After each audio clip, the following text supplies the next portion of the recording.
Hello అండి, ఈరోజు morning బ్రేక్ఫాస్ట్లోకి upma with కొబ్బరి చట్నీ అండి. ఉప్మా అంటే పెసలు తర్వాత బియ్యం రవ్వతోనే ఉప్మా ప్రిపేర్ చేస్తున్నాను. ఎలా చేస్తున్నాను అంటే చూసేయండి. మొదటగా ఒక కళాయి తీసుకొని ఆయిల్ వేసుకున్న తర్వాత ఆవాలు, జీలకర్ర, మినపప్పు, శనగ పలుకులు వేసుకుని దోరగా వేయించుకున్న తర్వాత ఆనియన్స్, పచ్చిమిరపకాయలు, ఎండుమిరపకాయలు, కరివేపాకు వేసుకుని బాగా ఫ్రై అయిన తర్వాత అల్లం కూడా దంచుకొని వేసుకున్నాను. వేసుకున్న తర్వాత బాగా మిక్స్ చేసిన తర్వాత అందులో సాల్ట్ కూడా యాడ్ చేశాను.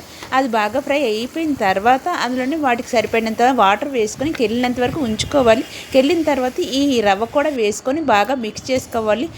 మీడియం ఫ్లేమ్లో పెట్టుకొని మూత పెట్టుకొని ఉడికించుకోవాలండి. ఒక 5 మినిట్స్ పాటు ఉడికిన తర్వాత అది దగ్గరగా అయిపోయింది, ప్రిపేర్ అయ్యిందండి. దగ్గరగా అయినప్పుడే ఈ టైంలోనే స్టవ్ ఆఫ్ చేసి ఇవ్వాలండి. బాగా మిక్స్ చేసుకొని మూత పెట్టేసి ఒక 5 మినిట్స్ కలుపుకుండా అలానే ఉంచేసిన తర్వాత చల్లగైన తర్వాత తింటే చాలా పొడి పొడిగా చాలా టేస్టీగా వస్తుంది. ఈ లోపల నేను చట్నీకి ప్రిపేర్ చేసుకుంటున్నాను.